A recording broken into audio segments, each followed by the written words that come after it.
Go on letter scavenger hunts throughout the day? Remember, it all adds up to 20 minutes. For more information, read jax.org. This is WJCT News 89.9 in Jacksonville. Ahead in the next 5 minutes, live local news for the First Coast from the WJCT News team.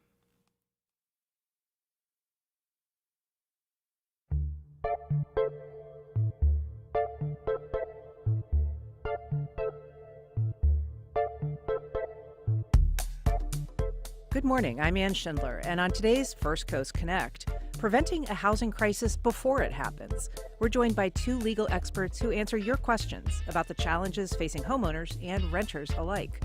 Then, the intersection of Black culture and horticulture. We talk with the host of the Black in the Garden podcast about food equality and the joys of getting your hands dirty. Plus, a special visit from a robotic dog. We'll run Bolt through his paces here in the studio.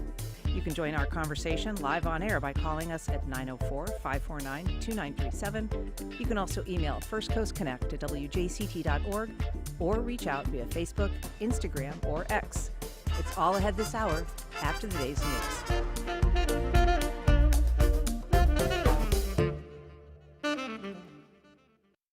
Live from NPR News in Washington, I'm Windsor Johnston.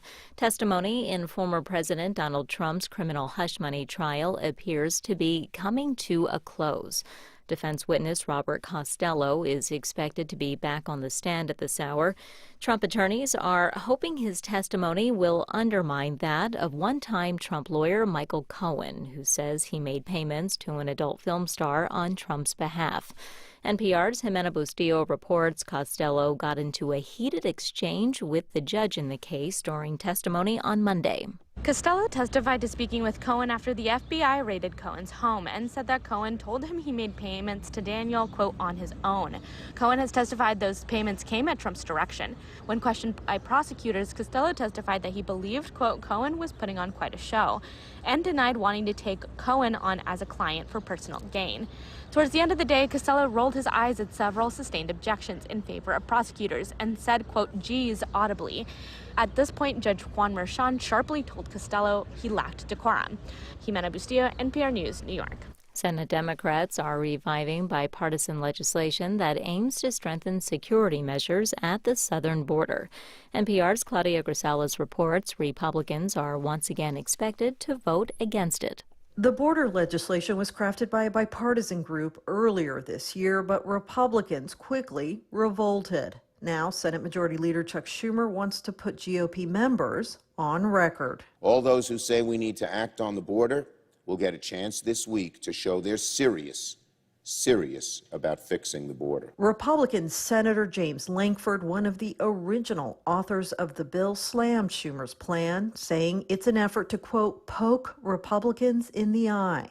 This messaging war is a reflection of what's become a top issue for the national electorate and the critical role it will play in this year's elections. Claudia Grisales, NPR News. A series of powerful storms are expected to sweep across the central United States today. The National Weather Service says severe thunderstorms and tornadoes could hit parts of the Midwest, especially Iowa, Missouri, Wisconsin, and Illinois. Meteorologist Bob Oravec says the weather system will begin to shift course tomorrow. It looks like the frontal boundary that's focusing some of the thunderstorm activity will be pressing farther south. So areas from northeastern Texas across eastern Oklahoma into Arkansas, southern Missouri will have a chance of thunderstorm activity with the chance of large hail, high winds, and also tornadoes. Thousands of people in southeastern Texas remain without electricity after severe storms hit the region last week. This is NPR News in Washington. At 4 minutes after 9 o'clock, this is WJCT News 89.9 in Jacksonville. A 35-year-old Ponte Vedra Beach man is facing 16 counts of bank fraud in connection with a scheme where clients invested $7 million in a fake medical supply company. The U.S. Attorney's Office says James Elliott Davis II has also been indicted on wire fraud and money laundering. According to court documents, Davis ran MediSale and got people to invest by claiming the medical supplier was making big profits on the sale of COVID-19 protective equipment. Davis then used the money for himself. Researchers at the University of Florida are finding simple ways to combat a decades-old avocado tree disease. It's known as laurel wilt, and it's caused by a fungus that infects the tree's water supply. Jeff Washerleski is with the UF's Institute of Food and Agricultural Sciences. He says that the best solution for avocado tree growers is remaining proactive. So with any pest or disease, number one, you want to keep your trees very healthy. So you want them fertilized, you want them irrigated, you want them at top shape. Researchers have also found that well-pruned trees are less prone to developing laurel wilt. In St. Augustine right now, it's 76 degrees, 74 in Jacksonville, mostly sunny and breezy this afternoon with temperatures into the low 80s. Support for NPR comes from NPR stations. Other contributors include BritBox, dedicated to helping people discover a world of British TV, including new original crime thriller After the Flood from the producers of Happy Valley, streaming at BritBox.com/NPR. This is NPR.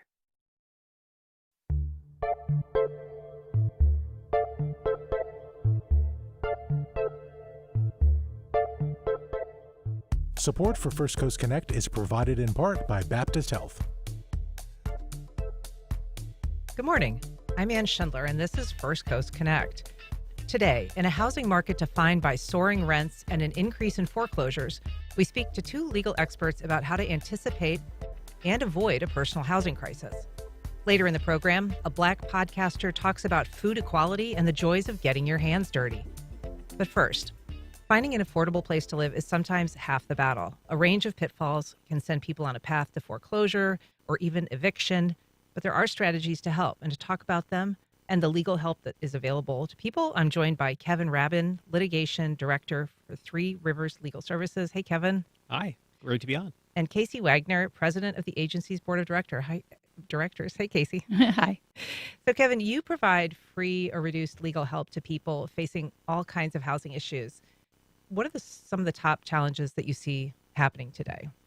In terms of our housing cases, I think the most challenging thing for our clients and everyone that contacts us is just simply unaffordable housing.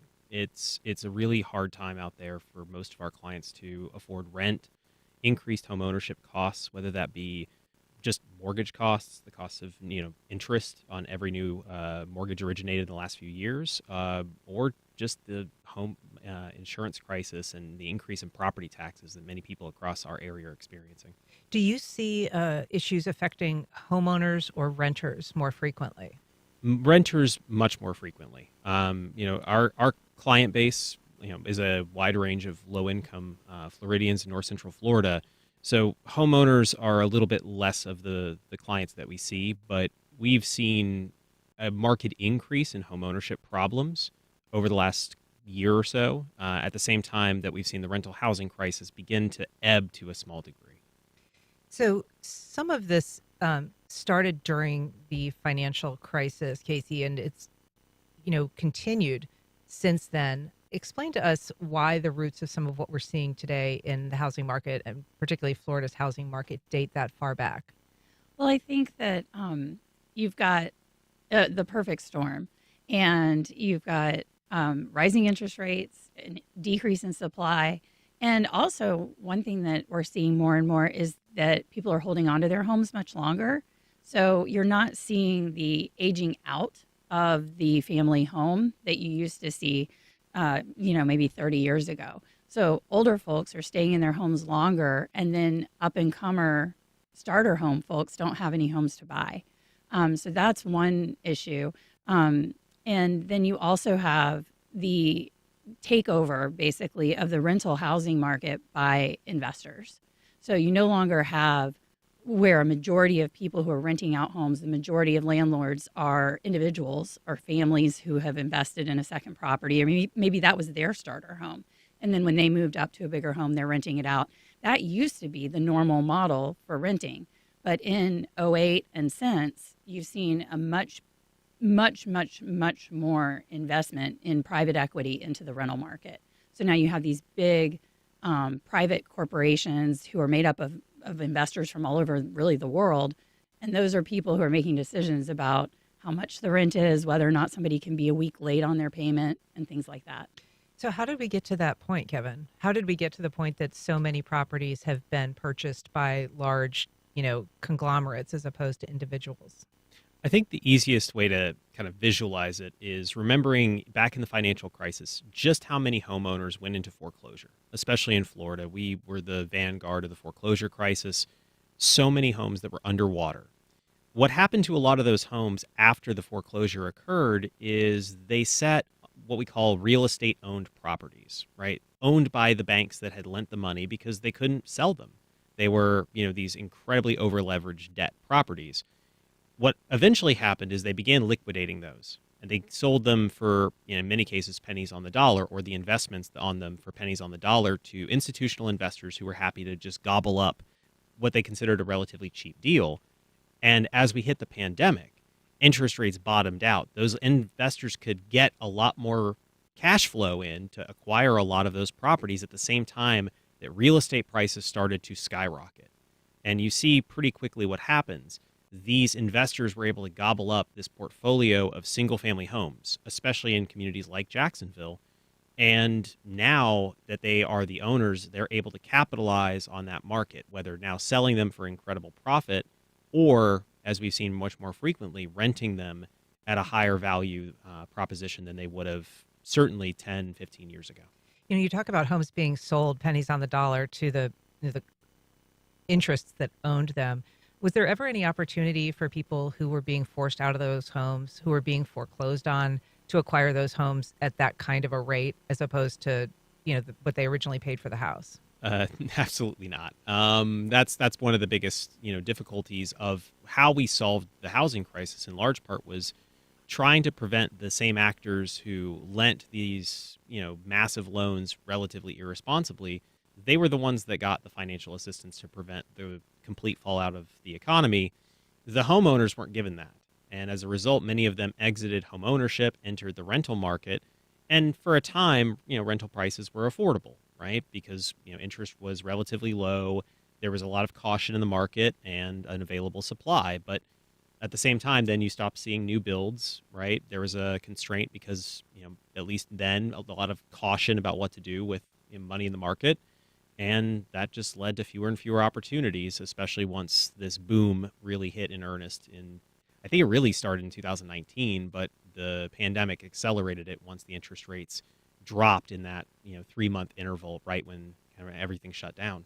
So let's talk about the pandemic, because that really did throw back some of the progress that had been made in terms of stabilizing the housing market. Casey, so what impact did that have in terms of destabilizing homes for renters or for homeowners? Well, it was a double whammy. The pandemic really just put gas on the fire of what was already stewing from '08. And what you're facing then is tons of people from all over the country coming to Jacksonville. I mean, it's a very specific problem here. We had an increase in population of 100,000 people in the last couple of years. So you've got people choosing to live here who are willing to pay way over market value for homes because they're on budgets as if they live in Brooklyn. And so they're taking their housing allowance or their budget that they had in New York and they're relocating to Jacksonville. They're able to scoop up properties at whatever price anybody's willing to sell them for. So that's the home ownership side. You're seeing people. And that's like a factor of remote work that people are. Mm-hmm. Yeah. And then on the rental side, all of those people, like Kevin was saying, they don't have anywhere to go. And so we had a huge influx of people who needed rental property. And so supply demand, the demand is going up, supply is going down, prices are skyrocketing in the rental market as well. If you're just joining us, we are talking about avoiding financial crisis in your own home and your own apartment living. We're talking with two legal experts about opportunities available to forestall some of those crises. And you can join us on air if you call 904-549-2937. And you can email your questions to firstcoastconnect@wjct.org, or you can reach out to us on social media. In terms of the pandemic impact, Kevin, the what Casey's alluding to is, this shift to a different kind of acquisition, different base of income to get the property. Is there any way, I mean, given the history of housing bubbles and real estate busts in Florida, is there any way to kind of accurately ascertain what properties are worth, what values should be? Because I mean, I saw a statistic that after 2000, that home prices increased like 96% between 2000 and 2007 in Florida. Just an extraordinary, acceleration. And it kind of feels like we're seeing a similar bubble forming at this point. It's hard because, again, looking at the macro level, right, the whole national economy and how housing prices got to the point they're at, it's really hard to say if this is going to be abating anytime soon. I mean, I would have expected, as we started to see kind of a cool down in the rental pricing that we started to see at the end of last year into now. Again, it's not like the rents are dropping, they're just not rising as quickly as they were. I would have expected to see something similar in the home market, but that hasn't happened. Especially I live in Gainesville. Gainesville's housing prices have increased by a factor of about 70% since 2019. And that's, again, you're talking a college town with a population of about 130,000 people. So it's become this bigger conversation, I think, throughout North Central Florida. We've seen it in some of the rural communities we serve too. Even Lake City and some of the rural communities near Live Oak, even in Dixie County, you're seeing these increases, even, again, in relative scale, that I'm just not sure are going to slow down anytime soon because the demand is here. People are relocating to the state of Florida. Again, we're not the only ones. Texas, I think, has a very similar story to tell at just astronomical rates. How is the impact of insurance rate increases playing into this issue? I know that a lot of people have been experiencing, really big jumps in escrow payments because their mortgage payments are going up because of their insurance rates. In Florida, in some eyes of some people, is becoming uninsurable. Yeah, I think that's really true. And it again is an accelerator of the same problems that we're talking about because there's only a certain segment of the homeownership market that can afford those increased insurance rates. And so I think as if we don't do something legislatively to control the insurance problems, and I don't think that what was done in the last session was enough. I think there's got to be more that's done. You're going to continue to see the privatization of home ownership and then renting back to families who used to be homeowners. And there are people moving out of the state. I mean, it's kind of a weird dichotomy. We've got people coming in at record numbers, but then statewide, we are seeing some people selling and getting out because they can't afford the new prices with the insurance. And there is kind of this shift to whole communities of single-family homes that are rental communities. Talk a little bit about that trend. Yeah, I mean, it definitely, you're seeing statewide that neighborhoods that, used to be where they clear the field and build a bunch of homes that all kind of match and the kind of cookie cutter neighborhoods, those used to be starter homes for families with one or two children.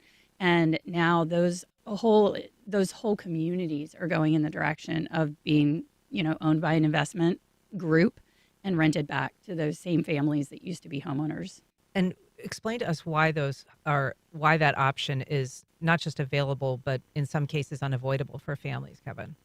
So, yeah, I mean, when you look at the total number of new constructions, most of the starter homes that are being built are in many ways more expensive than they would have been a generation ago, right? Your typical starter home, back in the 1970s probably would have been a 2-bedroom, 1-bathroom home. Now the standard is 3.2. The square footage is about 1,500 square feet or larger. And all of the material costs, labor costs, permitting costs that go into that are going to be higher, and the profit margins for most developers and builders are going to be higher. That's what they're targeting, and that's where the development is. So, for a lot of first-time home buyers, especially with the current interest rates, they're just not going to be able to access that. The average mortgage that they'd be looking at would be somewhere between $300,000 to $400,000, with an interest rate that's going to cost them a ton over time. And for the institutional investors, many of whom gobbled up these opportunities during the pandemic, they look at that and they say, we can make a lot more just renting to those same families at $2,000, $2,200 a month. And we know there's going to be a consistent supply. So that's going to be a much more lucrative investment than trying to work with this developer to then offload the properties and, maybe try to use, covenants or HOAs as a way to recoup some of that long-term tail. The intensity of storms, the frequency of storms, and the peril that we have, particularly in Florida, to climate change, is becoming a reality. Something that the insurance market is starting to grapple with, and homeowners are really starting to recognize, Casey. But is that going to fundamentally change the equation in homeownership, just as it becomes less and less affordable to pay for insurance, or as it becomes harder to get financing for a house because of the cost of insurance? Yeah, absolutely. I think you also have to look at the geographical location of the neighborhoods where people who can't afford that higher insurance are going to end up being concentrated. Typically, those are going to be neighborhoods that are affected more by the changing climate, so lower lying, more prone to flooding, or areas with less trees and more prone to wind damage. So when you take into account that that folks of less means are going to be concentrated in areas affected by climate change, it really does create a bigger problem. And then, I'll mention something that Kevin and I have discussed previously, which is we're also losing the safety net of the mobile home neighborhoods in Florida, because those are now becoming more dangerous of a place to live, but also more difficult to own.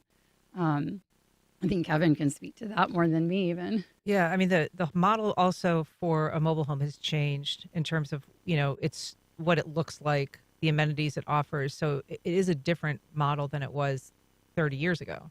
Absolutely. I mean, Florida was one of the first states to really embrace the mobile home park model, where homeowners would purchase mobile homes, rent the lots within a park, and, cohabitate in a larger community.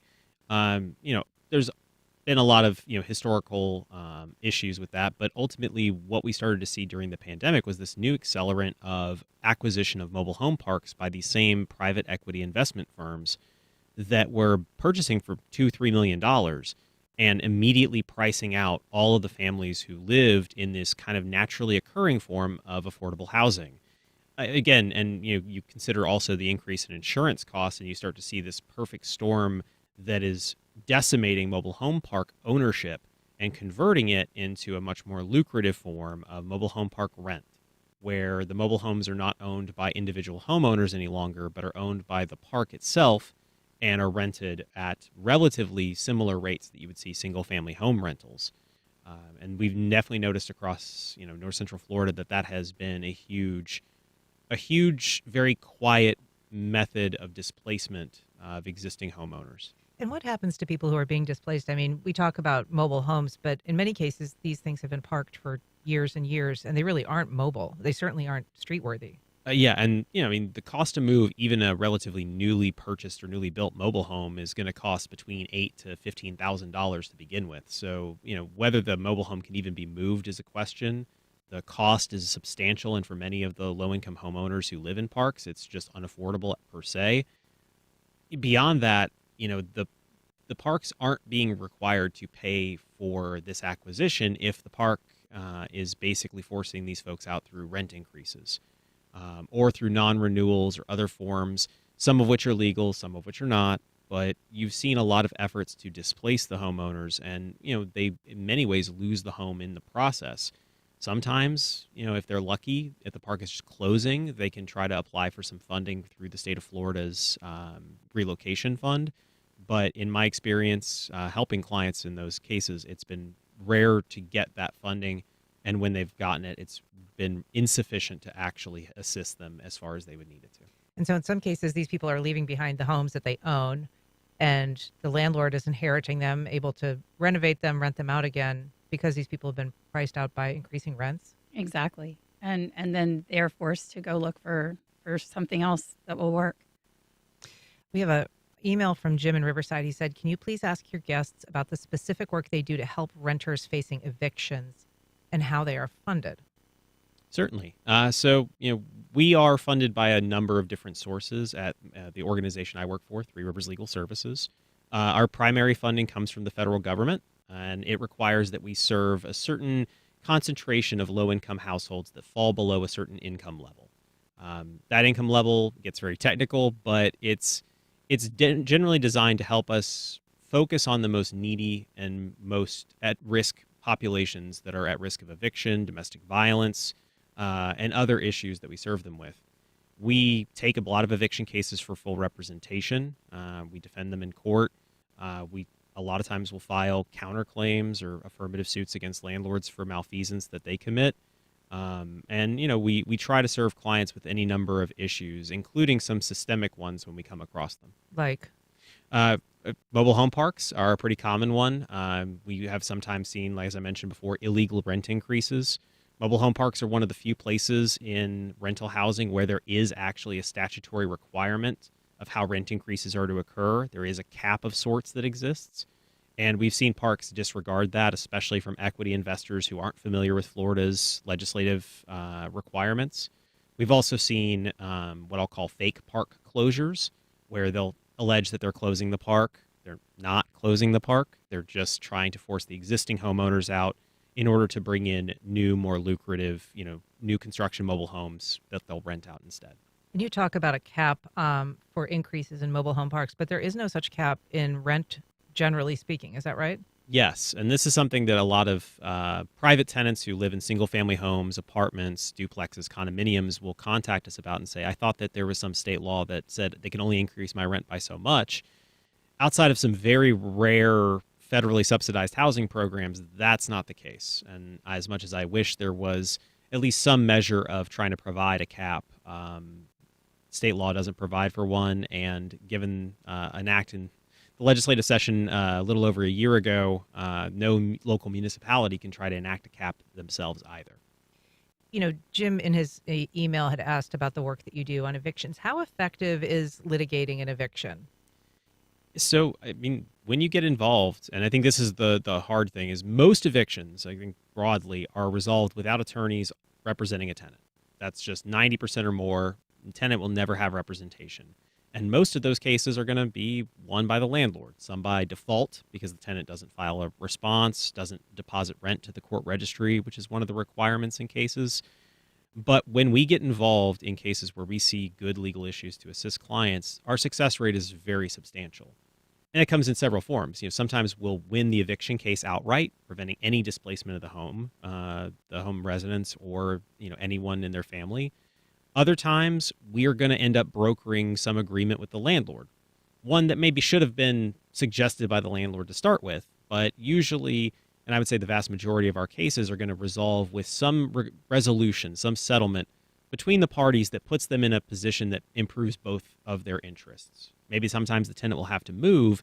They'll get time. They may get some rent relief. They may get some relief from other charges that were illegally imposed. And in some cases, again, I don't like to say that we're perfect. We will lose some eviction cases. That's just the nature of legal practice. But in those cases, too, we always see a benefit from the household at least getting the opportunity to assert themselves in court with a lawyer and certainly buying more time for them to make plans to relocate. Casey, you talked about, legislative help, for instance, on the insurance front. What other legislative options are there that are being bandied about or that you all are pressing for in Tallahassee? I think probably the biggest thing for legal aid in Florida is we are the only state in the entire country that receives no funding from the state of Florida. Florida does not support legal aid. And so every legal aid organization in the state of Florida is funded through grants, through the federal government, through private donors. And I think that one thing, if there could be some piece of the tax pie, the tax revenue pie that could go to legal aid, that would change these organizations massively. That's systemic versus like getting into particular issues. Has that always been that way, or is that a recent development? That has always been that way. Yeah, Florida just does not prioritize legal aid. It's really sad. How about from your perspective, are there legislative initiatives that you think would be beneficial in terms of preventing some of these problems from blossoming into a full-blown crisis? I mean, I think what's regrettable is that we saw municipalities in the wake of the pandemic taking their own steps to address local issues of concern and trying to maybe tailor the response of what was needed. Like, for example, increase notice periods before a tenant could be evicted. Some communities had said you need 30 days notice for, a non-renewal of tenancy. And the legislature, as it has been wont to do over recent years, opted to preempt that authority of municipal governments to try to provide that backbone of support. And it was regrettable because, the needs of every county, the needs of every city are going to be a little different. Every housing, community is particular. And that was really regrettable. And I would hope to see the legislature consider maybe giving back that specific home rule power, giving back that control for, say, the city of Jacksonville to address its specific issues the way that the residents of the community want to do it. Because, again, a one-size-fits-all approach from Tallahassee really does not work, especially given the diversity within the regions of the state of Florida. You're talking about investment properties at the large scale where, large companies are buying, acquiring huge parcels, tracts of land with homes on them. But the model for what a home is, what it signifies to individuals, has also changed somewhat in terms of being viewed more or at least equally like an investment as opposed to just a place to live. How does that weigh into this whole equation? Well, as you asked me that, it makes me think about one thing we haven't discussed yet, which is the vacation rental situation. So a lot of people might buy a home to live in at the beginning, and then, what I talked about earlier, the model 30 years ago would have been when you grow your family and move into the slightly bigger home, maybe you rent out that starter home or you sell it. Now you're seeing that as a money-making opportunity. You're going to stick it on VRBO. I mean, we live in an area where vacation renting is prevalent. And, there's areas, some towns are dealing with that through, like St. Augustine, who I think has done a very good job, where there's a license attached to the parcel. And they've capped the number of licenses. And so you can, when you purchase a home, if it's already an Airbnb, you can continue it, but there aren't any new ones being added to the stock. Jax Beach, Atlantic Beach, Neptune Beach are not doing that. And so that's another situation where you're using the home for a purpose it was never really meant for. Now all of a sudden it's a hotel condo type situation.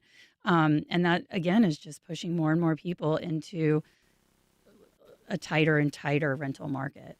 Does viewing your home as an asset as opposed to just a residence, Kevin, make people more disinclined, for instance, to welcome more density or changes to their zoning codes that would maybe allow for different and more diverse types of homes? I definitely think it's a factor. The term NIMBY comes up, not in my backyard. And I think that largely is driven by this impulse, that we've reinforced as a society for the better part of 80 years, that the home is an asset. It's the primary asset for families. And when you frame it in that lens, instead of really framing it as the focal point of housing, residence, opportunity, it changes the way people think about it. They start trying to think about how to use it for economic gain and benefit, and not trying to think of how their actions may be detrimental to the community as a whole. The old, short-term benefit for a long-term, pain. And I think that's definitely a big facet of what we've seen here. And although I think that what's really driving our current crisis is not even that impulse, I think that's definitely one of the things helping. I really think that it's the driving institutional investors who came in and have displaced those people who used to have to wrestle with that decision that have really made a bigger impact on the problem we're looking at today. I want to talk a little bit about heirs property, which is something that we've spoken on this program about before. And generally, that's a situation where people are inheriting a home, but they don't have clear title. And so it kind of gets caught up in this mess, and sometimes they lose the home. And so that's an issue. And there's a lot of effort now to help people resolve heirs property, get clear title. But there are pitfalls to even that. Explain what can happen when someone is able to make that transaction happen and maybe is surprised on the back end. Yeah, I mean, a lot of the work, and our organization is one that's doing it in trying to help resolve heirs title ownership issues is laudable, right? It's trying to effectively ensure equity remains in largely marginalized communities for the first time in generations. But there's two big problems that come up very quickly after we've completed that work. The first is, like in home sales, when the title is finally transferred to the heirs and recognized by a probate court order or otherwise, the property appraiser gets to reappraise the property for the first time. It's maybe the first time in 80 years. And in doing so, the property's taxes are going to increase dramatically. We've seen examples where a property was being assessed at a rate of roughly $30,000 and then the next year assessed at $210,000. Wow. And, for anyone who knows your basic millage rates and kind of does the math in your head, that's an increase of roughly, from $400 in taxes to roughly $2,100. And for low-income families, that can be just a backbreaker. It can ensure that home is going to see a tax certificate issued the next year and get sold at a tax sale 2 years thereafter. So there's a lot of dangers. And so one of the biggest things we've been trying to caution people on is be prepared for what that tax increase is going to look like. The other part of it is a lot of these homes are hard to insure. And so once they get ownership, then becomes the kind of harder task of, all right, now you can use the equity, but you have to find ways to preserve it, and getting insured and insured at affordable rates is incredibly difficult. So just briefly, there is an event coming up that is a fundraiser for Three Rivers. Tell us how people can participate. Sure. So Thursday night at the Garden Club of Jacksonville, we have our first ever Jacksonville fundraiser. Our organization is headquartered in Gainesville, but we are seeing more and more cases coming out of Jacksonville. So we wanted to focus an event here. And it'll be at 6 o'clock. We've got Mission Barbecue is catering. We've got an open bar, and Firewater Tent Revival is performing live. It's going to be a really good time. We've got, Dan Hicken from the news is going to be there to MC a live auction as well. And then we are going to... let me see. It's going to be $50 for a person to come on in and participate.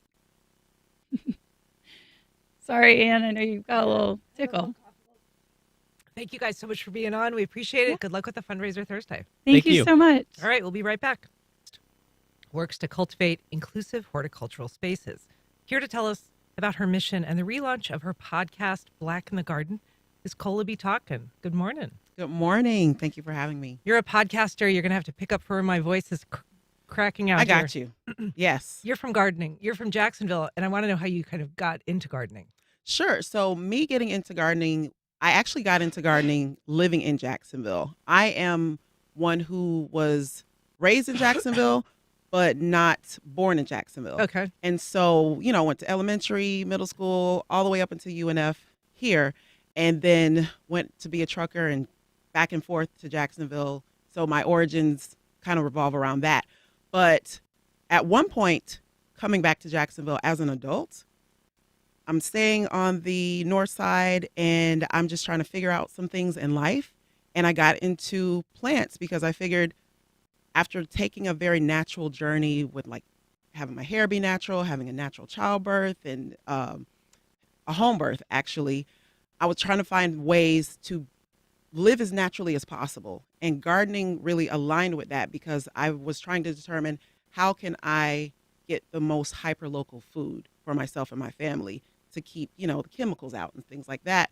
And it did lead me to trying to figure out how to grow my own food, which I would say was a flop in my first attempt. Because one of the things about gardening is the misconception for those who think that you have to be perfect at it when you first get started is I tell people all the time, no, you have to kill a few plants to figure it out. Fortunately, that's not the same with like the medical profession, right? Where you get a few cadavers before you get success. But that was my journey. It was starting with wanting to grow my own food and getting my confidence shaken because I tried to do it intuitively. Mm-hmm. And I just figured seed, water, sun, I got this. But not so much. So I got into houseplants and succulents and just trying to figure out other things about plants. And then it's like I kind of got a bug. And I was obsessed with houseplants for quite some time. And this was around, I would say, 2016. I didn't really document my entry into gardening because I did not realize it was going to change my life in the way that it did. So Black gardening on social media, there has been kind of getting more attention. Oh, yes. Explain to me why that is. Well, I advocate for it. And I'm not saying that it's booming because of me entirely. But what I can say that I know to be true is that there is an ancestral memory that's being activated. There's a return to the land. There's a return to having more of an interest in nature. There is land that is being passed from generation to generation, and there are people who are, Black people who are trying to figure out what to do with that land, how to activate that land. We're looking for refuge in going off grid and homesteading. We are having similar stories to what I just described in wanting to live a more natural way of life. And also we're just looking for methods that allow us to have some therapeutic reprieve from the stresses that are inherent to being Black in America or in the world. And I know houseplants have been a very big source of, therapy for Black people as far as I'm aware, because I get a lot of interactions and engagements and conversations with Black people who share their stories with me. And my story is kind of reflective in some points to many people who I've had conversations with. So there's some tension sometimes for people in experiencing gardening, particularly in communities of color, yes, African Americans. Talk about facing that, processing it, how your podcast addresses that issue. Okay, so run that back for me. I want to make sure I answer that question very well for you. So start from the top.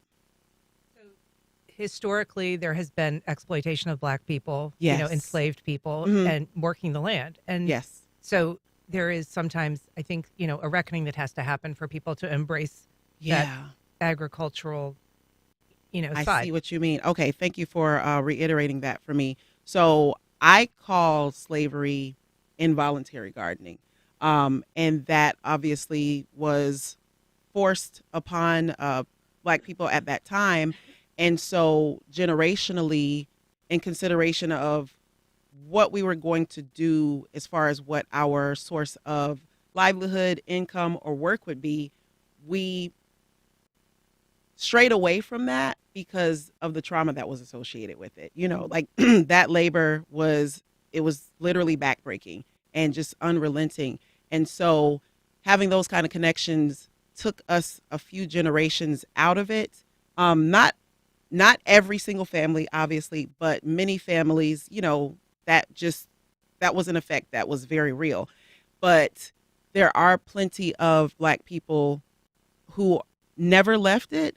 And so my platform definitely aims to emphasize those stories to make sure that people know that, sure, there have been people who went away, Black people who have went away from agriculture and any manner of a horticultural kind of interest or agricultural interest, but there are plenty who never went away from that. There are Black farmers in, mainly rural areas, but they are there and they are thriving, and those stories need to be told and heard. So it's job security for me. Yeah.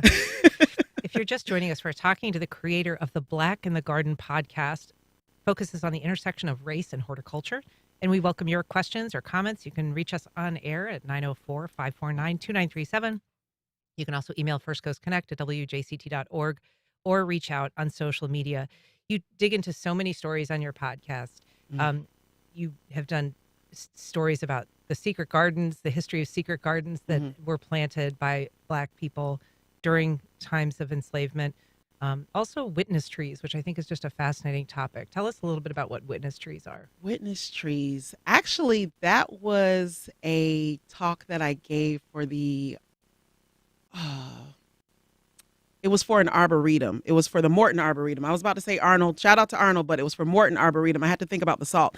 I did a webinar where we were discussing witness trees and Black people's connection to trees. I think about concepts, but in my platform being Black in the Garden and celebrating Black people's connection with plants and nature, I think about it through the botanical lens as far as how it is connected with Blackness. And so in discussing witness trees, what a witness tree is a tree that is an old tree generally that has witnessed a historic event. And so I know the term witness sounds a little bit dramatic, but it's true. These trees were around, and people are not thinking about trees when they're doing all manner of things. but the trees have witnessed things like war. They have witnessed basically anything that has happened in the environment where that tree was in view of that event. That makes it a witness tree. Mm-hmm. And why is that an important symbol or, thing to recognize? It's important.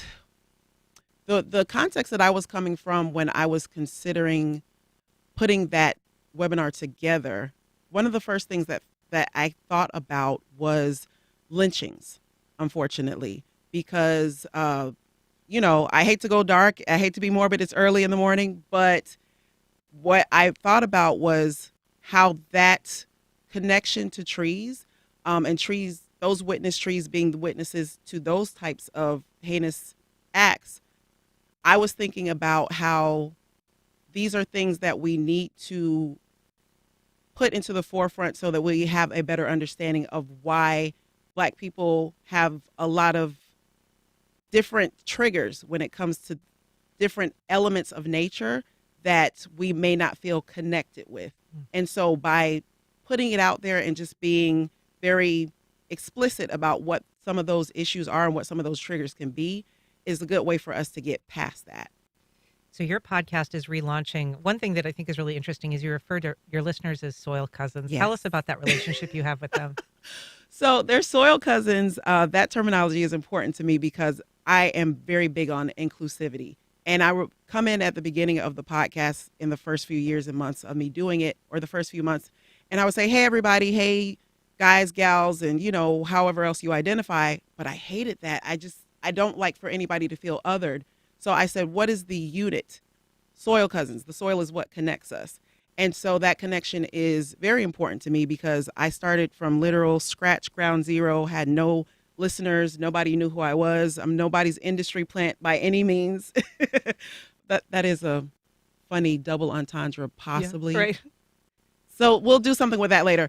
But my soil cousins are my supporters. Anybody who is aware of what is happening with Black in the Garden with the platform and who is supporting it, they are my soil cousins. Well, Colaby Dawkins, congrats on the podcast relaunch. Thanks for being here. Thanks for what you do. It's really a fascinating listen. I appreciate that. And thank you for having me. I always, if we're concluding, I always conclude with love, light, and soil. Oh, very nice. All right. Thanks, Cola. Stick around. We'll be back in just a minute with Life South Community Blood Centers, providing blood and patient services to the local hospitals, serving patients in this community. Donating blood with Life South helps save lives. More at lifesouth.org to find a blood drive near you. Classical 24 brings listeners beautiful music from around the world, featuring the best of classical music from the all-time greats to the newest composers and performances. Download the WJCT app or visit wjct.org/jacksmusic to start listening today. Our online feeds and searches are already full of it. AI-generated sludge that's polluting culture, discourse, and even the quality of information that helps shape developing brains. It looks a lot like the beginnings of some sort of pollution of human culture itself and its replacement with synthetic content. A neuroscientist on why the ubiquity of generative AI junk threatens our very humanness. That's on the next On Point. Today at 11 on WJCT News 89.9. 9. rooms to inspire future scientists and engineers. And it's actually here in studio with us today. You might hear it humming in the background, but to tell us about it, I'm joined by Hamza Shanbari, Director of Innovation and Strategic Initiatives at DisruptTech, a division of Haskell. Good morning. Good morning. Thank you so much for having us. Also joined by educator, composer, and chemist Jeremy Nix, also known as the Valence King. Welcome, Jeremy. Welcome back. Yes, thank you. Glad to be here. And to my left here, and you'd be able to see it if you're watching us on Facebook or YouTube right now, it's a robot dog called Bolt, and it is extraordinary. Let's just start by, what is this used for, Hamza? What is it? What is this purpose? Right. So first and foremost, Haskell is a design-build company, and we try to help our clients deliver the best product possible. So what Bolt can help us with is that quality assurance of construction projects. So we would send him into the project, and you can see how he has tons of sensors on him. He has a LiDAR scanner, a GoPro camera, and a 360 camera, and collects all that data semi-autonomously now, but coming up with fully autonomous soon.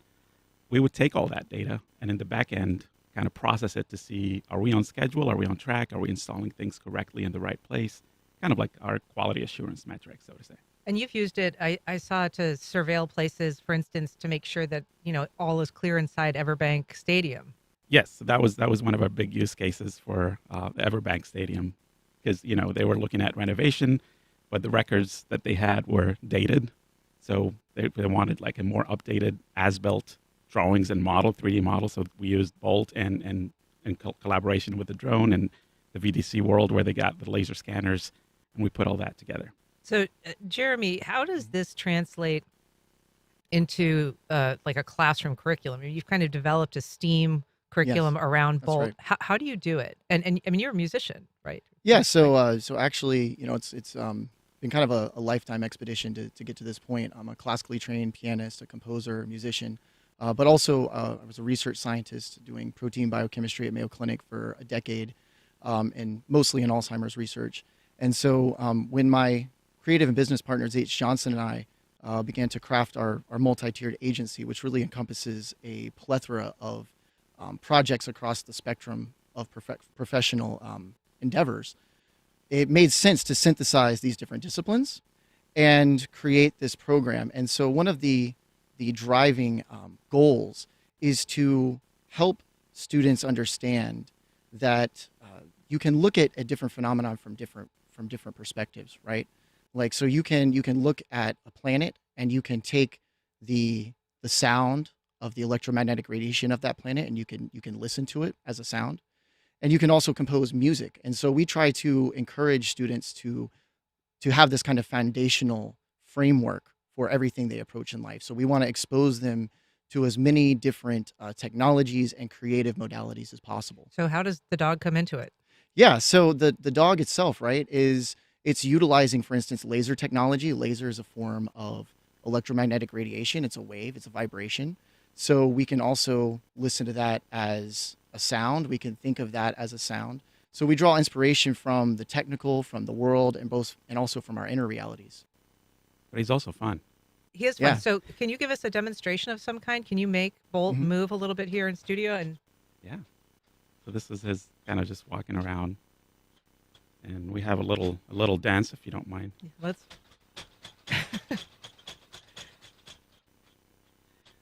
He has lights, so if he goes into like dark areas and stuff like that, we can see through that. And last but not least, he is a dog that can bark too.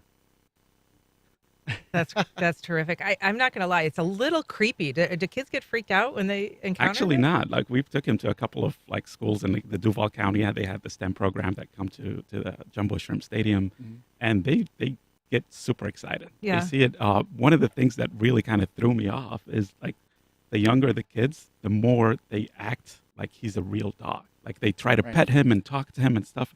I'm like, do you not understand? They don't have that preconceived cynicism from watching all these like horror technological movies.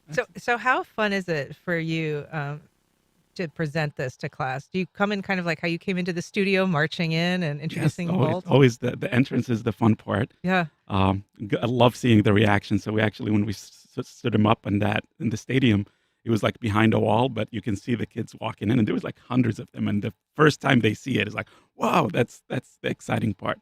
So you actually have an event today, right? Yes, we're going to. So today is actually the last day of class at the program, and so Hamza is, they agreed to sponsor having Bolt come to the classroom. We're really grateful for that. This is just one in a number of different collaborations that we've had with Haskell. We actually were in here earlier the year for a community drive that they were a flagship sponsor of, and we have some other things in development. But Bolt's coming into the classroom today to see the students, for the students to get to hear about the technology, the engineering involved, and hopefully get to explore and learn more about it. And also I have to give a huge shout out to Brad and Nancy Hatton, who are the proprietors at Montessori Tides, for being our biggest number one supporters and believers, and allowing us to do really cool things like this with the students. It's so cool, and thank you so much for bringing Bolt in and for the demonstration. It's just amazing. Absolutely. Thank you for having us. Yeah, Hamzan Shanbari, Jeremy Nix, really appreciate it. Thank you so much. Yeah, thank you so much. Yeah, and that's our program. You can join us tomorrow when we talk to local street skate champion and Olympic hopeful Poe Pinson about a skateboarding career. Support for First Coast Connect is provided in part by Baptist Health. Baptist Health is a proud supporter of First Coast Connect. Baptist Health, committed to building a healthier community for all of us. More info at